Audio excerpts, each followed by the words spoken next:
Psychic Matters with Ann Theotto, the top-ranked spirituality podcast. My guest today is someone whose life's work brings comfort, transformation, and hope in the face of loss. Warren Roberts is the visionary founder of Living Legacy Forests, an extraordinary initiative that allows us to become part of a living, breathing forest when we die by turning our ashes into the nourishment for trees. Working alongside scientists and environmentalists, Warren and his team have developed a method to detoxify human ashes and use them to regenerate native forests across Australia. But Warren's work is so much more than environmental innovation. It's a movement rooted in legacy, healing, and love.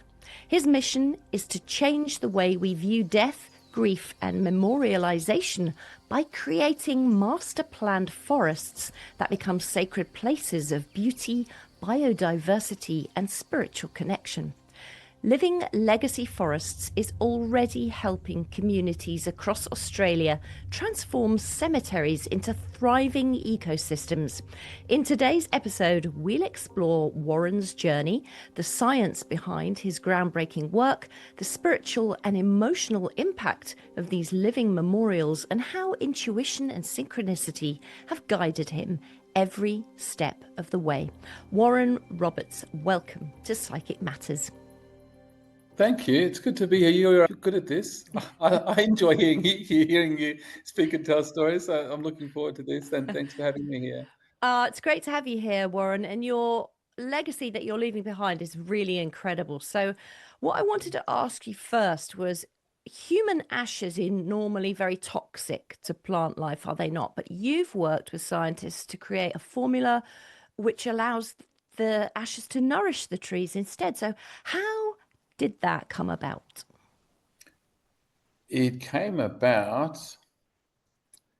well, I guess I would have been in my late 20s and my best friend died suddenly. And I dealt with my loss at the time by avoiding feeling things. And it worked for a little bit. And people would say at the funeral, they'd say, "Hey, are you okay, Warren?" And I said, "Oh, it's great. I haven't even cried." And so in reality, I was just avoiding feeling the grief and the loss.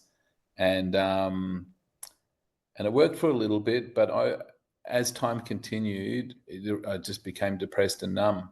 And, it's like trying to play a piano with one note. The longer you play it, the more repetitive it is, the worse it is. And my world became grey and dull and numb through the limiting of my emotions to just a couple of high notes, until one day I went for a walk and I started looking at nature and being amazed by nature, looking at flowers and going, wow, And every time I looked at a flower, I wasn't just looking at a flower, I was allowing myself to feel the joy of looking at a flower and the amazement of how the flower opens and smells. And I didn't understand what was happening at that time. So I think in 1 year, I spent like 10,000 hours in nature, just immersed in nature, loving being alive.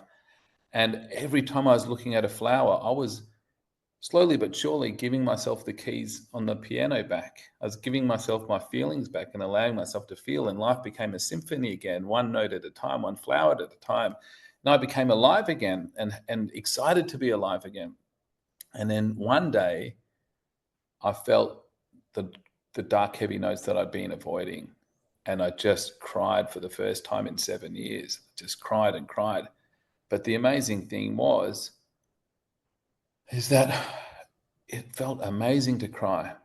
And I'd been avoiding feeling this grief and the loss, and I'd been avoiding crying. And it felt so good to cry because I wasn't numb anymore. And in this place of feeling more alive than I ever had before in my entire life, that's where the idea came to me. Boom, I was like, wow, imagine if people could become trees. And imagine if instead of people connecting to what they lost, and as a consequence of losing someone and being afraid to feel again, they could connect to the beauty that person's life created, and they could have a greater appreciation for being alive, a deeper sense and a greater capacity to love, even though they know they're going to lose it. And, from that day onwards, I told all the people that I loved how much I loved them, because I realized I might miss that opportunity like I had with my friend, And I had this idea, what if people could become trees? And so I went to the person that created those gardens, and I said, I want to turn people into trees. And he goes, Warren, you can't. Human ashes kill trees. That's why they're banned from, you can't scatter them here. They're banned. They've got the same pH as bleach and oven clean. They contain a cup of salts. Salts devastate the photosynthesis process. It's not like a little bit bad. They're worse for ecosystems than cigarette butts. So if you wouldn't scatter 3 kilograms of cigarette butts, why would you? In nature, because nature's beautiful because the ecosystem is healthy, right? Yeah. So then why would you go and scatter something that's worse than cigarette butts in that ecosystem as a way to try to honor life, when you're degrading the ecosystem that creates the circle of life? And so he goes, but they're banned. But if you did want to do it, this is how you do it. You need to find this type of scientist that works with specific types of fungi and microbiology, and they might be able to help you. And I had no idea about science or plants, but I just knew that if I didn't do this, that I would be dead inside.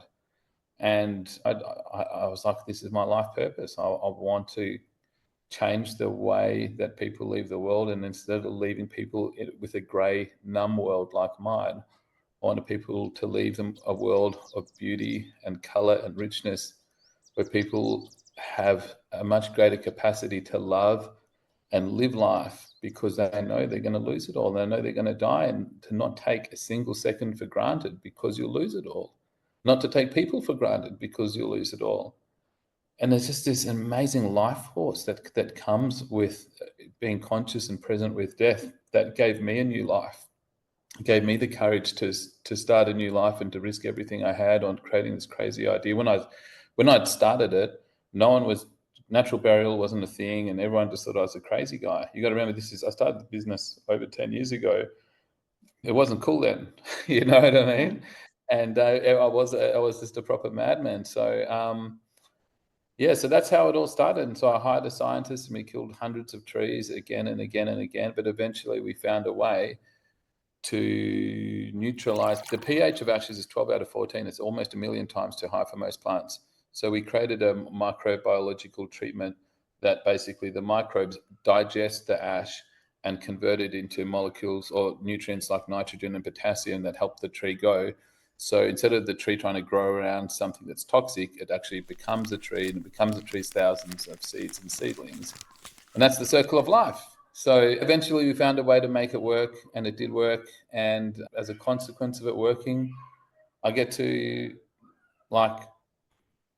buy big, beautiful parcels of land, and I get to imagine the most beautiful forests and gardens and flowers imaginable. And then I make it real.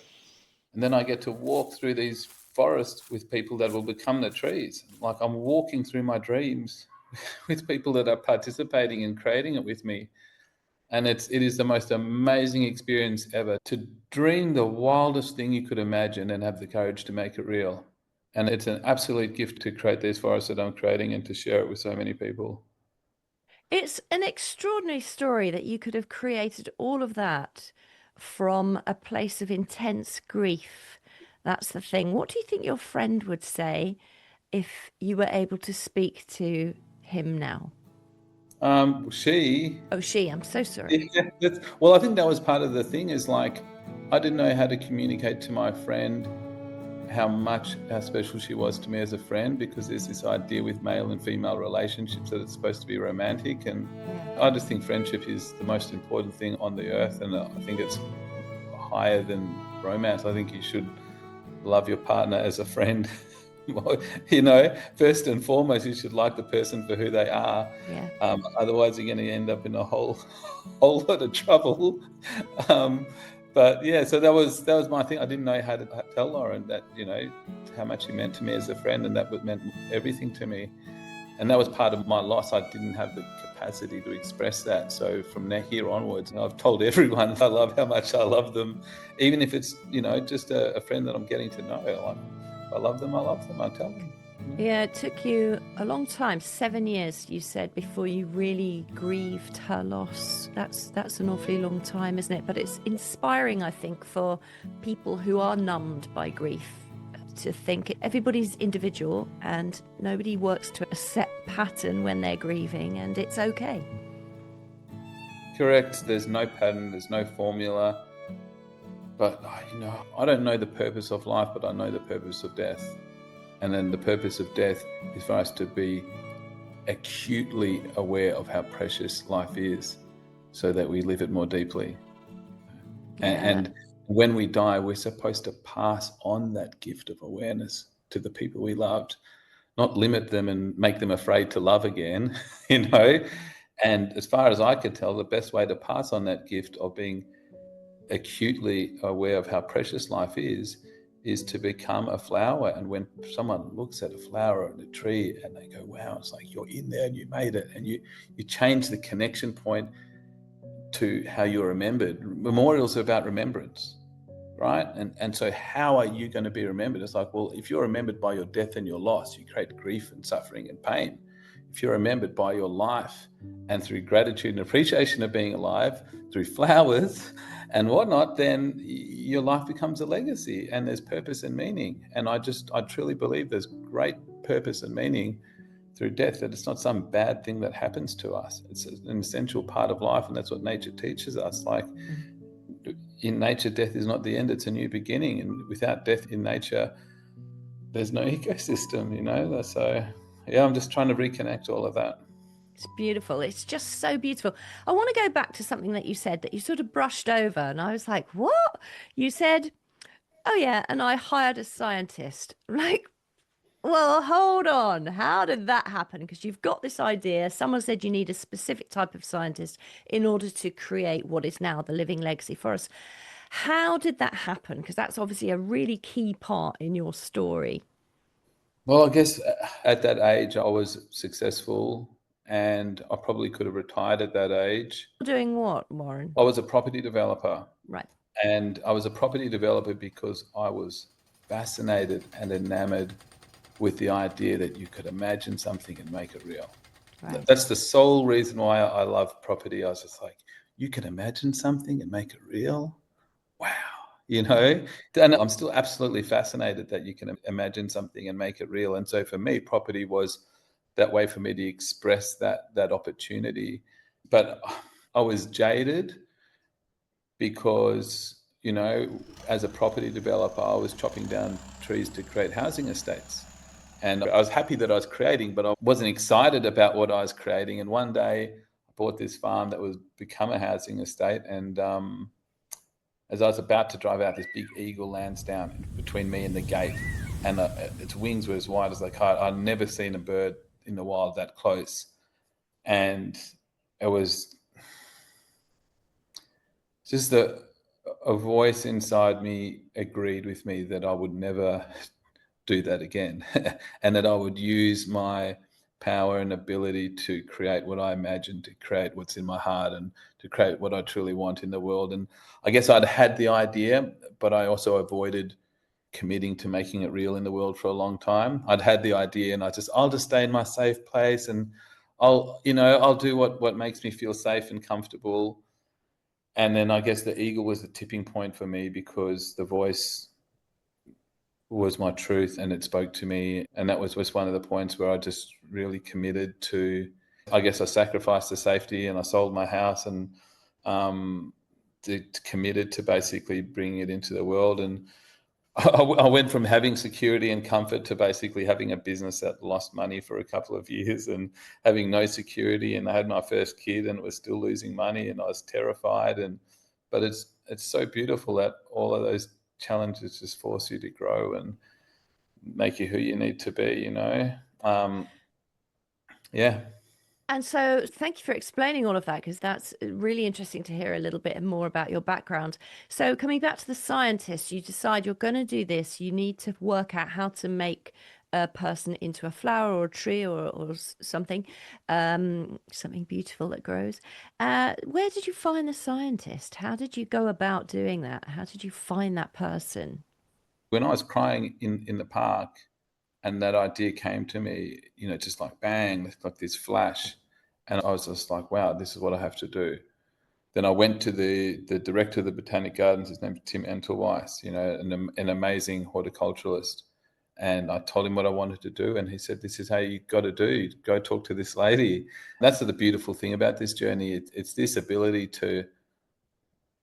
You have to not know what you're doing, and you have to follow your heart and just trust that the doors will open to you. And you got to trust that every time you fail or you get rejected or it doesn't work out, that it's exactly the right things happening. You know what I mean? And you Yeah. might not like the experience of growth, but that's how it works.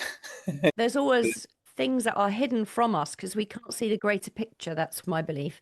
Setbacks can sometimes be a good thing, even though they don't feel it at the time. So you hire your scientists and you work together, and you said you killed a lot of trees in your endeavors, obviously not trying to kill Yeah, the trees. Talk to us a little bit about that process then. What were you doing? Were you taking human ashes, or how did it yeah. work? Well, we used some human ashes, we used some animal ashes, and we knew that we didn't want to destroy the ashes with things like acids and just break it down. We knew that we didn't want the tree to just grow around the ashes. We could have done like the biodegradable sort of concept where you say it's in a biodegradable urn, but it's basically the container biodegrades, but the ashes are still toxic. Gotcha. That's the most common version of this in the world. It's like it's no different putting the ashes in like a cornflakes box. The cornflakes box biodegrades, but the ashes are still toxic. So yes, it's biodegradable, but it's probably worse for plants than putting in plastic because then the plants get exposed to the salt and the high pH. So we were like, we don't want to do that. We don't want to use acids to destroy it. We knew that we needed to use microbiology. And like in Japan, I think they've found ways to turn plastic into organic matter again using microbiology. And the right ones in the right environment can digest it. And the same with heavy metals. And it's the same with cremated ashes. With the right microbiology, you can digest it and convert it into nutrients. And that's what took time. That's what took years and years, is finding the right environment and the right composition to be able to break down the ashes specifically for that environment. And it was just a great relief when it finally did work, because I guess that you can make it, and that it was I guess the craziness was worth it. The real thing started when I was 18. I was at a friend's birthday party and I was crying. This guy comes up to me and he goes, "Well, why are you crying, kid?" And I was like, "I've ruined my life. I can't get into university. Can't do what I want." And he's like, "What do you want to do?" And I said, "Property. I want to create what I can imagine." I was excited by it. And he said, "Look around at all your friends that got the grades. That got the grades to get into any university they want." And he says, most of them don't want something that badly that they cry when they don't get it. Because you don't realize that you've got something that's valuable. You want something so badly that you cry when you don't get it. A lot of people don't have that in their life. And I'm like, yeah, that doesn't help me at all. I'm still stuck. And he goes, "Listen, for you, the most important thing is just to follow your heart and never take your foot off the path." And I go, "It still doesn't help me." And he goes, "Okay, okay, big kid. Um, Apply to TAFE, which is like pretend university in Australia. You'll get into that. And once you finish that, get into university. And once you finish that, apply for your job." He just said, "The most important thing is to follow your heart and never take your foot off the path." And he goes, "Challenges will happen, but if you stay on that path, you'll get there." And I was like, "I can do that." He gave me a path to do, and he told me to follow the heart. And he goes, "Listen, I'm the CEO of Heinz and Foster's. I know what I'm talking about. I manage some of the biggest companies in the world. Take my advice." So I took his advice, and I went to TAFE. I went to university, got my dream job, and lots of failure along the way. Terrible at TAFE, terrible at university, and I was in my dream job, and I was about to get fired. And before I got fired, he gave me a final warning, and I was just like, "Follow your heart," and I trusted that, and I did it my way in the business, and it created a huge amount of success. Finally, so avoided being fired. And at that success, we sat down at this big dinner table, and everyone that was part of the organizations that came together to make the deal happen, everyone was sitting there except for one seat was empty. And I knew that in that moment, that guy, when I was 18, his words took 8 years to get me to that seat. And as I'm sitting in that seat, I would just wish that that person was there and I could thank him. And then he sat down next to me, across the table in that seat, the guy that gave me the words. Unbelievable. He was in the company we did the deal with, and I didn't even know. And I got to thank him, and he's now my chairman. So It's yeah, beautiful. I love that yeah. story. So I got to thank him, and I just basically said, "This is meant to be. You're here, and this is my dream. I want to create this turn people into trees, and can you help me?" And he jumped on board, and that was all part of it. Amazing, amazing story. And thanks so much for sharing it. It's really inspiring. So I have heard of forests here in England whereby when you die, your body is not allowed to be embalmed, but you can be buried whole within a coffin, a special type of coffin, in a forest, and a tree will be planted by that coffin, and that's like a living forest, which is really beautiful. I have friends whose parents are buried in such places, and it's beautiful because every tree represents a person's life. But how does yours work then if the person becomes the tree? How that work? So at night time, trees excrete a clear liquid called exudate. That clear liquid, if the soil is alive, it tells the microbiology in the soil what it needs to grow the next day. The microbiology reads that soil and then converts the organic matter around it into the nutrients that the tree needs. So there's an intelligent exchange between the soil and the tree. And at that point in time, the microbiology converts the cremated remains, and then the tree takes it up through the mycelium, and it becomes the tree and helps it grow. And then it becomes a tree, seeds and seedlings, and that's a circle of life. So that's exactly how it works. It happens at nighttime. The nighttime is the right time, and it happens through an intelligent exchange. So you become part of that intelligent exchange between the soil and the tree. And Is someone, that did I answer it right, or is that? yeah, I mean, Yeah. that's information I didn't know, and I'm sure my listeners didn't know either. But physically, what happens to the ashes? Are they sprinkled onto the Oh no, earth? no, they're planted into a hole with the tree's roots, so that they feed the tree's roots. If you put something on top of the ground, there's no anaerobic digestion. So it can't get converted into organic matter or nutrients to become the tree. So first of all, things need to be below the ground for anaerobic digestion. But second of all, if the environment isn't right, the microbes can't convert the organic matter. That's why you find skeletons thousands of years later still intact. You need the right environment. And so with natural burial, which I think is beautiful and awesome, and we support it, one of the challenges with that is that the human body creates a huge amount, can create a lot of methane through decomposition, and that can burn the roots of and kill a tree. So I think you probably want to wait a while before you plant that tree. Right. A That's lot of the time, interesting. depending on the soil type, yeah. And so somebody who's listening to this who thinks this is just such a one, which of course I think is such a wonderful, beautiful thing to do to commemorate somebody's life once they've gone.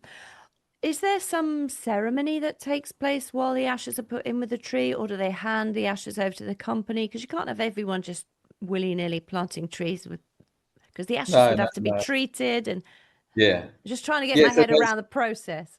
no, well, we treat the ashes with microbiology, and then we plant the treated ashes as a nutrient at the tree's roots. When we plant the tree, typically we involve the family in of putting the treated ashes with the tree and the roots. Every tree gets a plaque, and during the ceremony, I can't stand how people that don't know the person, they pretend to tell stories about the person. Like I adamantly detest that. So when we do ceremonies, we never pretend to know the person, tell stories about it. We get the people in the ceremony tell the stories about how that person left a legacy in the world and how they touched their lives and how that still lives on. And that's kind of the essence of the act, right? We're planting a tree to acknowledge how that person's life lives on in ours. And if someone was an adventurous spirit, then we're still having adventures after them. And if someone had a humorous spirit, we're still telling jokes after them, And I guess I also like that part of the ceremony because the word spiritual or spirit has so many interpretations, and I think it's a very relevant one because you're in ceremony, and it's a funeral rite, so it's a funeral rite's a ritual.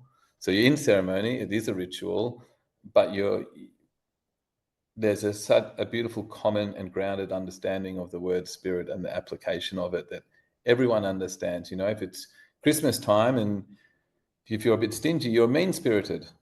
And if you're generous, you're a giving spirit, right? And Yeah. there's this really grounded understanding of where we see that person's spirit and the way that they live on in our world. And the act of planting a tree, a living legacy tree, is an act to acknowledge all the way that that person's life lives on in our world and how they touched our lives. So that's the spirit of our ceremony, and that's how we do it.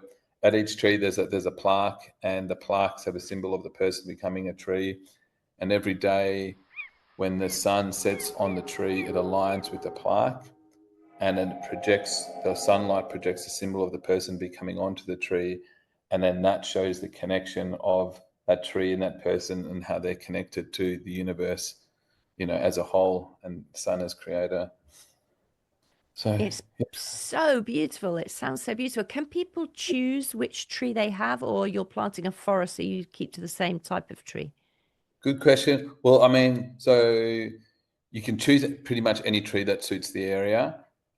Most people choose a family tree and have multiple people added to the same tree over time. Oh, you can do So, that. So how do you yeah, how do you add another person if the tree's roots are in the ground? well, there's lots of roots. There's Right. lots of roots and lots of room for treated ashes. And most Okay. people buy a family tree with multiple people added over time. Wow, And that's beautiful, isn't it? Everyone gathers together in the one tree, the family tree, literally.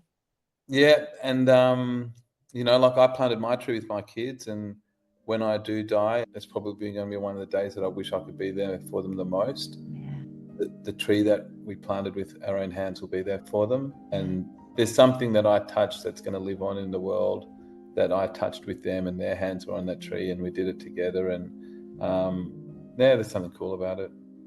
It's really cool. It's more than cool. It's beautiful. I think I said in my introduction, it's a movement. It's amazing, and it touches people in so many different ways. Warren, what's your vision for living legacy forests at the moment? Where are they? I know they're in Australia, but are they in other places? I mean, at the moment, they're only around Australia. I expect in the next 12 months to finish setting up, Australia as a national operation, and start bringing them to UK, America, and Asia. Most cities in the world have a cemetery footprint 2 to 3 times the size of their city. So take City of London, for example, right? Take all the cities in the world and then double them. That's how big of a graveyard footprint we've created as a planet in the last 200 years. Explain graveyard footprint. So imagine the size of the City of London, City Yeah. of Melbourne, City of Sydney. That's the footprint of the city, Yes. of the central business district.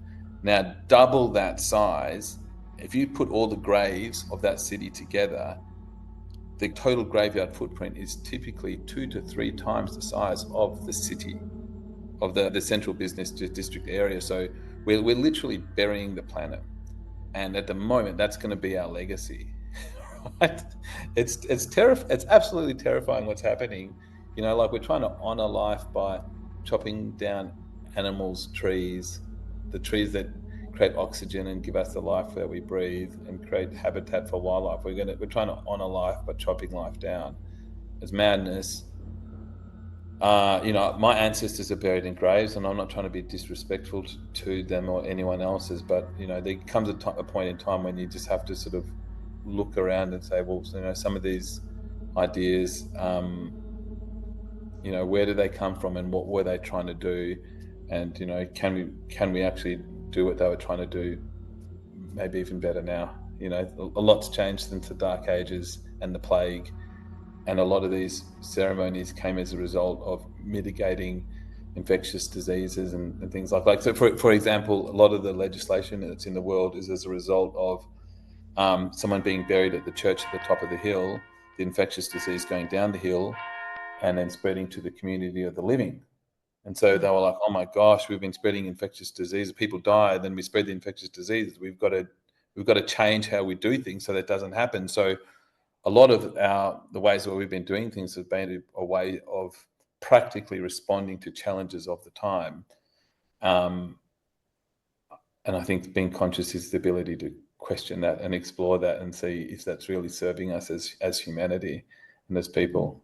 You know? Yeah, no, it's a good question. Cremation, of course, has its own toxicity. Yeah, the amount of carbon dioxide that cremation creates, I think it's about 160 kilograms of cubic meter, something like that. And that's offset by the planting of a single tree. Yeah. So it neutralizes itself. We planted almost 500,000 offset trees as well. And aside from the memorial trees, we planted hundreds of thousands of offset trees as well. So we've created a vastly positive impact overall, far more than anything else. It's an extraordinary impact that you're having on the world. It must bring you a lot of peace, and also not that you're looking at your ego thinking, oh, aren't I clever planting all these trees, but it must do something to you inside to make you feel like I've left something that's so positive for mankind. It's not just about you, it's about everybody in community. It is a nice feeling because it's been so hard and it's been so challenging, and I've failed so many times that it's like the reward of struggling and losing and ultimately prospering. There's something very satisfying in that. But the biggest satisfying thing is just, dreaming something that's at the time a mad and insane concept and having the courage to make it real. That's been the most satisfying thing to me, to have a big dream and to make it real. I've had to use my intuition an incredible amount to guide and navigate my way through these obstacles. And it's been a big help to be able to connect to the energy of the vision and stay in a neutral state so I can receive the symbols and the guidance and the intuition of the vision, not my fears, not reality, and really tune into it so I'm being guided by my vision. And that's helped me understand who I am and how I create in the world. Yeah. Yeah, no, it's beautiful. It's an amazing legacy to leave behind. When we spoke, when we were setting up this interview, we had a couple of chats on email, etc. You spoke about sunflowers and fields of sunflowers. What was that? Remind me what that was. That's one of the funnest things we've done. We created a giant sunflower made from 3,000 sunflowers. So imagine like 100-meter long sunflower motif. So imagine sunflowers planted in the shape of a giant sunflower. So you could walk through the stem of the sunflower into the face of the sunflower and surrounded by a room of golden sunflowers. And that's one of my favorite. That's what I mean. Like, I get to imagine to me, nature's the most beautiful thing in the world.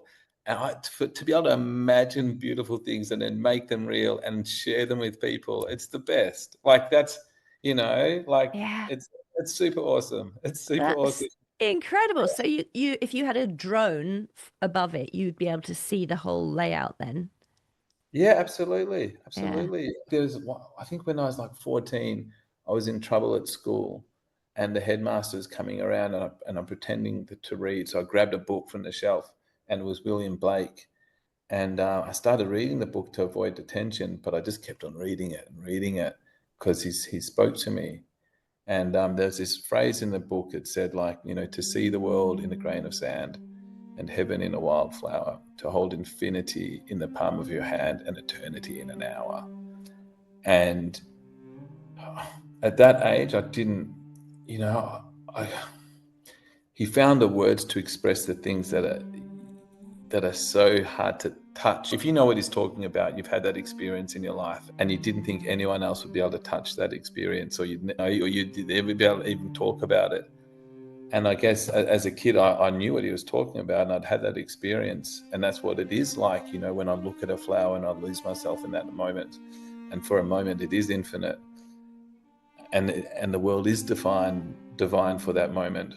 And to be able to share that experience with people when their hearts are broken and they've lost someone and they're in a dark moment, for them to take that dark moment and experience the light and their divinity and how they're a part of the divinity and how the person they lost is a part of that divinity. I'm like, wow, wow.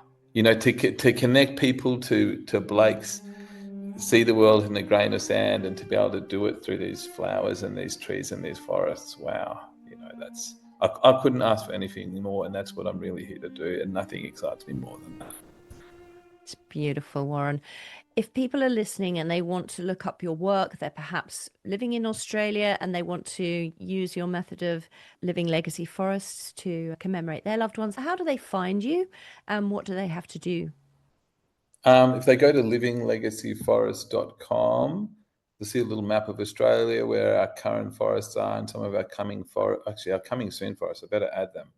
We've got a whole bunch of new forests coming as well. But if you go to livinglegacyforest.com, you see how it works. You'll see where the forests are and you'll be interested. If you're not from Australia and you want them, you can send me an email and say, Warren, make me a forest in my country and tell me where you are in the country. I'll put it on the list and I'll see to it that that we prioritize that in our rollout. Yeah, that's really beautiful. And people might want to come and work with you, for you, with some of these innovations that you're going to have across the world. So they can just drop you an email about that, I guess. That would be awesome. I love working with super creative and intuitive people. What I've learned from this is that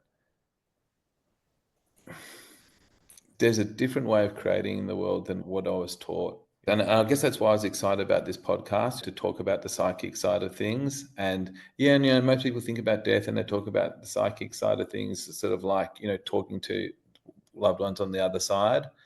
But for me, I mean, that's also an important part of it. But for me, it's been about finding practical ways to use your intuition to create powerfully in the world. And it's got nothing to do with money or resources or anything. It's the ability to connect to the energy of what you want to create.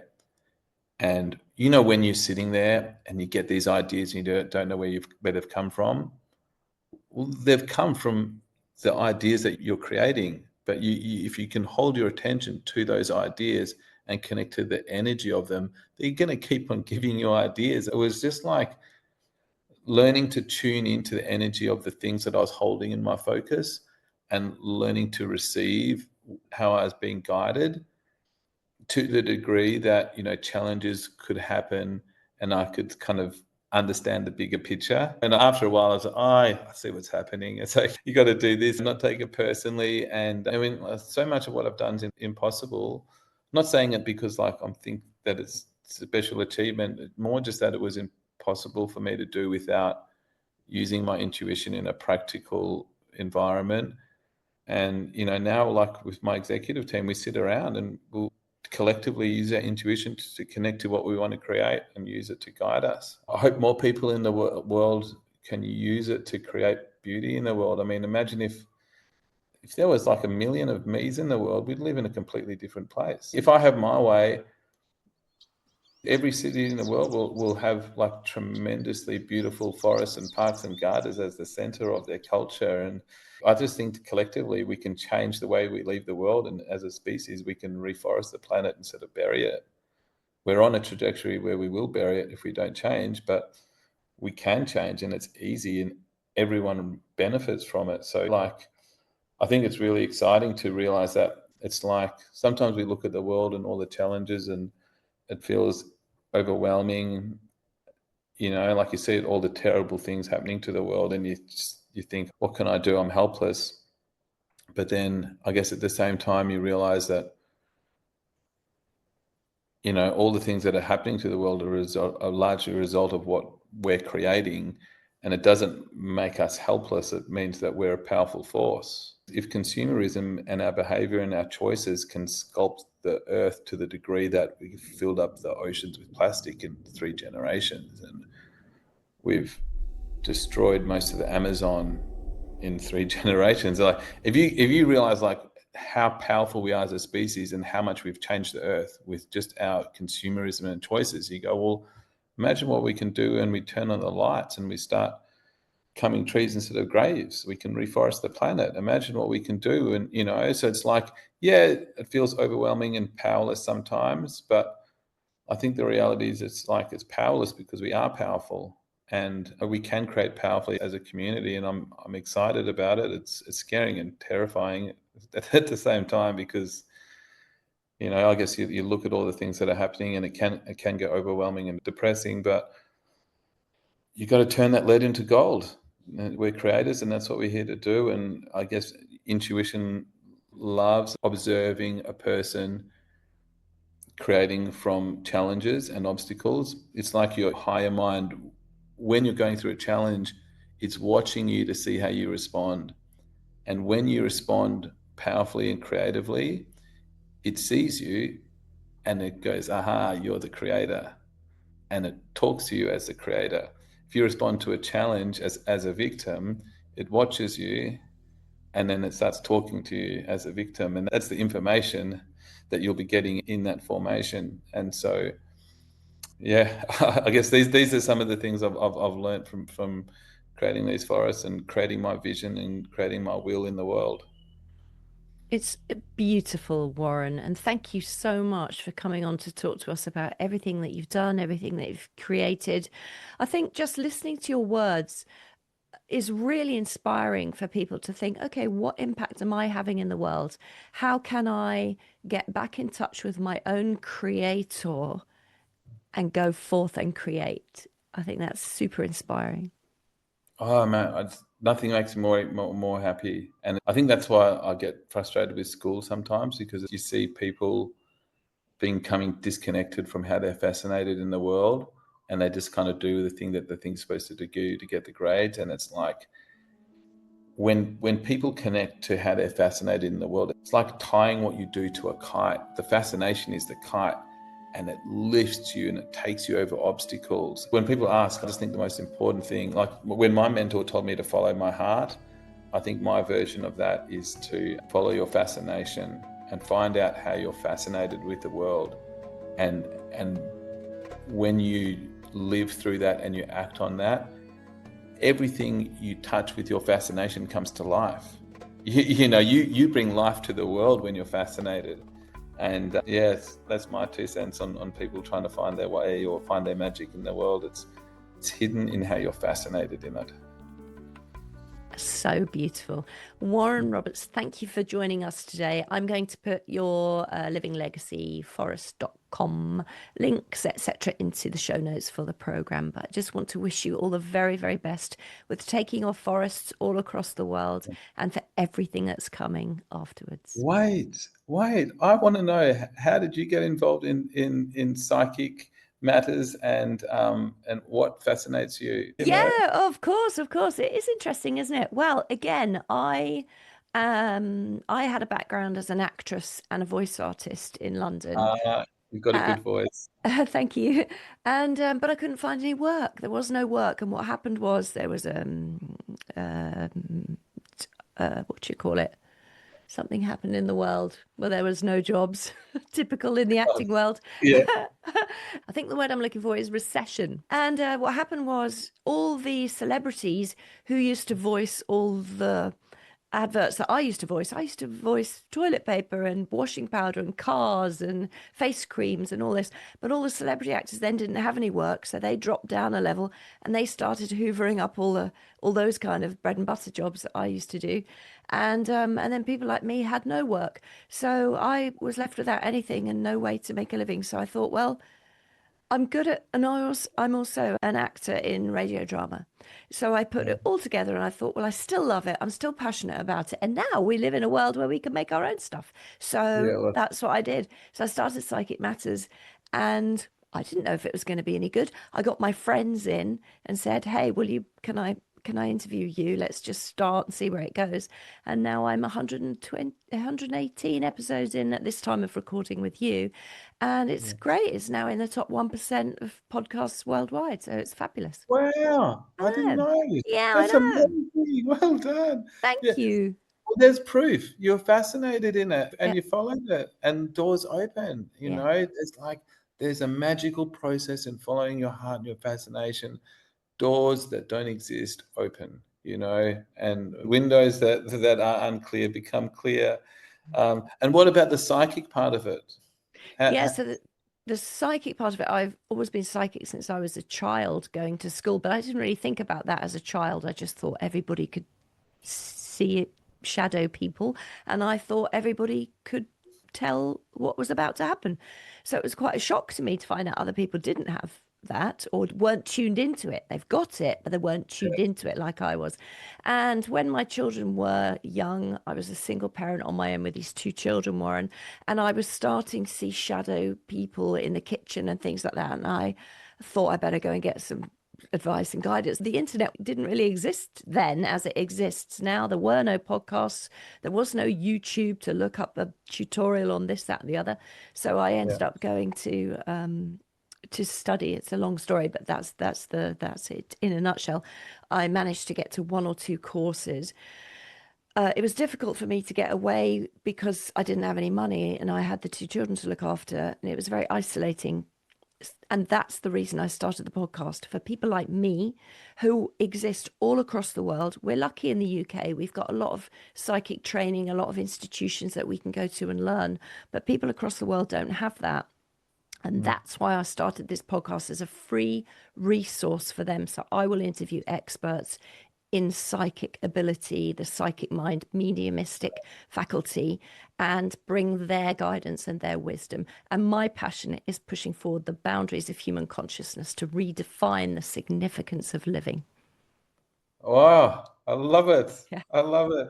Redefine the boundaries of consciousness. Push forward the boundaries of human consciousness to redefine the significance of living. Of living. I love it. Yeah, Well, I'm glad it was quite relevant to what we talked about. yeah, yeah, That's why I was like, I'm equally passionate about people like being able to bring their gifts into the world, and it kills me, the education system. I hate seeing kids that are born to this world and they're fascinated and they come out of it with a degree in something they're not interested in. yeah. I know, and often quite broken by that system as well. Well, Yes, and then the more they do that, the less they're listening to to be able to do that, you have to cut off from your intuition. yes, You yes, have to ignore it. that's right.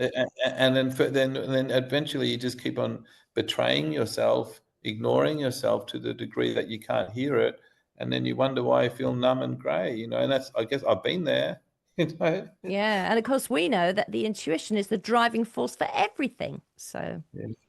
yeah, But the fascination, I think, is it's the ignition for the intuition. It can set your soul on fire and it can bring it to life again. yeah, That's I think, yeah, with the fascination, it's somehow it's like it just brings the life force to you, and then the intuition sort of reactivated. Do you get the ringing in the ears? Do you know what that's about? yeah, I do get that sometimes from time to time. Nobody knows what it's about, do we? We theosophize, that's all we can do. But a lot of people say it's the presence of spirit, it's the presence of, I don't know what it is. So definitely a frequency. We're picking up the energy of something. Yeah, It yeah. could be anything, and I don't know. I have I've tried to tune in. I've tried to get message. I've tried to be present when it comes through. It's definitely frequency. It's definitely calming, nice, and maybe it's the sound of a download. I don't know, Yeah. but I just thought I figured I'd ask while I've got you here. Yeah, I don't know the answer to it, but what it does do is it makes us aware, okay, we're more than the human body. There's something else going on. There's so much Yeah, out there that we don't know. And yeah, I think that's beautiful because it puts us back on the path of following our intuition and keeping that connection to that divine spark within us, that creator within and the creator without. yeah. The creative spirit. Yeah, Creator spirit. It's what it's all yeah. about. It's I been love brilliant it. talking to you, Warren. Yeah, thank you. Thank you. Lovely, Anne. Lovely. Yeah, thank you so much. And good luck with everything that you're achieving. It's amazing. No, thank you. And when I come to the UK, I'll pop in and have a cup of tea with you. Definitely, definitely. Oh, yeah, I'll email you to see where you're at. Thanks, Anne. I am fascinated by today's conversation with Warren Roberts. What an amazing person doing incredible work. What really stood out to me today was that idea of the creator within each one of us, and that even in death, we've got the power to shape and nourish life.